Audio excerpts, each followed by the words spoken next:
Assalamualaikum warahmatullahi wabarakatuh. Perkenalkan, kami dari kelompok 9 ingin mempresentasikan hasil diskusi kelompok kami tentang review jurnal yang berjudul Strategi Manajemen Konflik Komunikasi Interpersonal antara Ibu dengan Anak Tiri. Pertama-tama di sini saya akan menjelaskan tentang pendahuluan yang ada dalam jurnal tersebut ya. Pada intinya, jurnal tersebut ini membahas tentang fenomena komunikasi interpersonal, yaitu tentang sebuah konflik yang terjadi kepada seorang ibu dengan anak tirinya. Jadi ada seorang ibu bernama Ibu Leni dan juga adik Lia. Jadi adik Lia ini merupakan anak tiri dari Ibu Leni. Kemudian karena suatu hal gitu ya, Ibu Leni ini mandul, kemudian suaminya ingin memiliki anak yang sedarah, maka suaminya ini memiliki anak dengan wanita lain dan sejak melahirkan si Lia ini, Lia ikut dengan Ibu Leni dan juga suaminya. Lia dirawat oleh Ibu Leni hingga tumbuh gitu ya. Kemudian suatu ketika, suatu waktu, ada yang membuat Ibu Leni ini keceplosan bilang sama Lia bahwa dia bukan anak kandungnya, dia adalah anak tirinya. Tentunya mendengar hal tersebut, Lia merasa kecewa, merasa bingung akan status dalam keluarganya tersebut. Nah, tentunya hal ini juga sedikit mengganggu hubungan antara keduanya ya. Dalam penelitian ini kemudian mulai nih mengulas gitu tentang kasus yang terjadi dalam manajemen konflik komunikasi interpersonal ini kan ada banyak. Ada semisal kayak win-loss and win-win strategi, ada juga avoidance and active fighting strategi dan masih banyak lagi. Kemudian dalam penelitian ini diulas nih satu persatu dalam manajemen ini pada kasus ini seperti itu. Dikaji satu persatu, diulas satu persatu. Baik, di sini saya akan menjelaskan metode konseptualisasi penelitian. Penelitian ini termasuk dalam kategori penelitian deskriptif dengan menggunakan pendekatan kualitatif.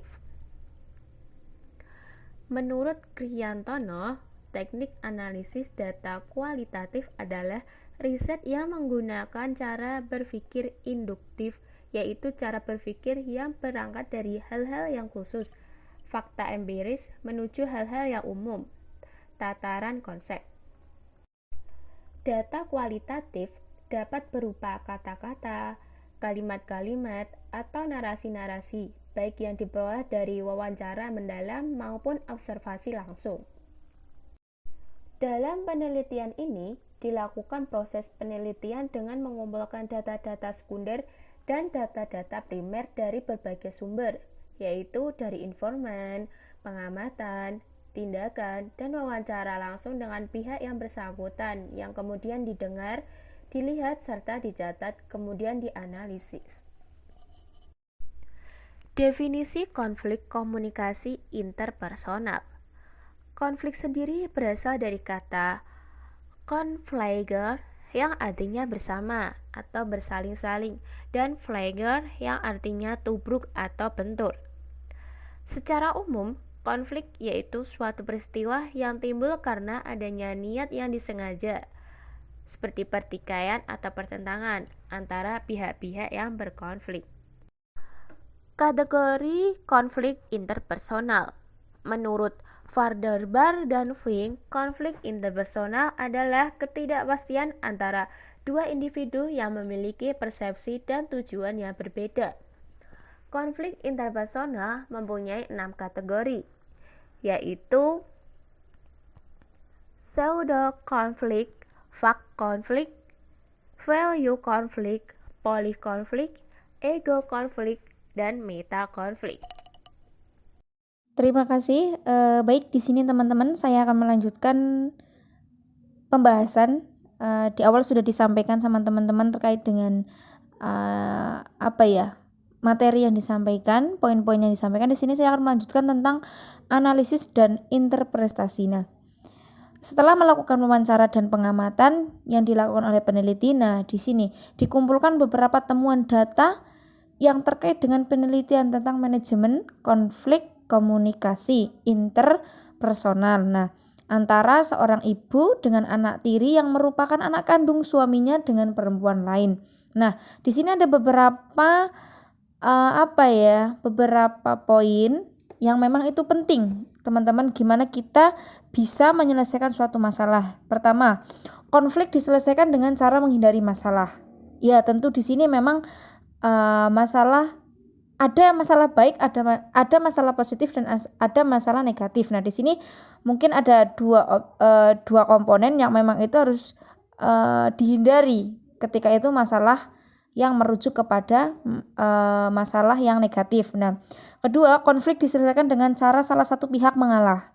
Ketiga, konflik diselesaikan dengan saling menghargai pendapat. Nah, di sini teman-teman, ketika duanya kuat, ketika duanya sama-sama katakanlah menang sendiri, tidak ada yang menghargai pendapat si A, si B, di situ tidak akan menemukan jalan keluar. Jadi nggak ada istilahnya ya, problem solving gitu loh, bagaimana memecahkan suatu permasalahan ataupun konflik.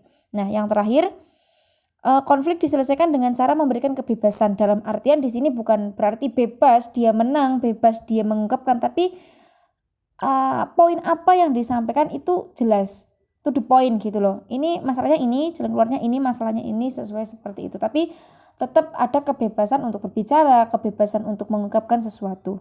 Nah, di sini kita mengenal adanya triangulasi sumber, yaitu dengan cara mengecek informasi atau data yang diperoleh dari salah satu informan dengan menanyakan kebenaran data atau informasi tersebut dari informan yang lain. Jadi validasi dari data itu penting, teman-teman. Maksudnya dalam artian tidak sembarangan. Namanya data itu harus real, harus valid untuk kejelasan dari data tersebut.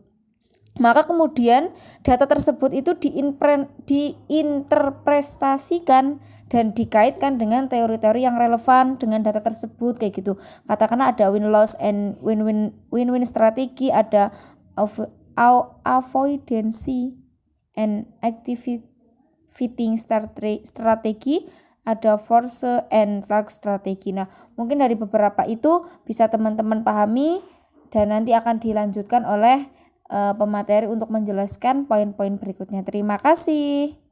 Selanjutnya saya akan membahas mengenai definisi konflik komunikasi interpersonal. Secara umum, konflik sendiri yaitu suatu peristiwa yang timbul karena adanya niat yang disengaja, pertikaian atau pertentangan antara pihak-pihak yang berkonflik. Menurut beberapa ahli, yaitu Federer dan Fink, konflik interpersonal yaitu ketidakpastian antara dua individu yang memiliki persepsi dan tujuan yang berbeda. Itu ada manajemen konflik komunikasi interpersonal. Nah, yang pertama ada win-loss and win-win strategi. Yang kedua ada avoidance and activating strategi. Yang ketiga ada force and target strategi. Yang keempat ada fast detaching and fast energy strategi. Yang kelima ada aggressiveness and argumentativeness strategi. Nah, apa sih penjelasan dari semua itu? Nah, yang pertama dari win-loss and win-win strategi yaitu konflik interpersonal yang terjadi sebagai akibat dari ketidaksepakatan atas suatu rencana. Lalu dalam avoidance and activating strategi yaitu seperti penyelesaian konflik yang menuju pada penyelesaian.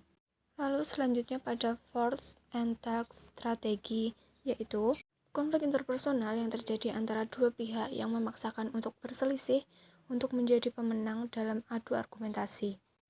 Yang terakhir yaitu fast detaching and fast engaging strategi, yaitu mengenai manajemen konflik komunikasi yang dipakai sebagai bentuk penyelesaian dari konflik tersebut. Yang terakhir ada aggressiveness dan argumentatif strategi. Dalam manajemen konflik komunikasi interpersonal ini yang digunakan dalam mengakhiri perselisihan ini antara kedua belah pihak yang sedang berkonflik dalam komunikasi interpersonal tersebut. Di sini salah satu pihak berusaha menjatuhkan pendapat orang lain dengan membahas hal-hal negatif tentang pihak lain yang sama sekali tidak ada hubungan dengan substansi yang menjadikan konflik tersebut. Demikian presentasi dari kelompok kami. Bila ada kesalahan, kami mohon maaf. Wassalamualaikum warahmatullahi wabarakatuh.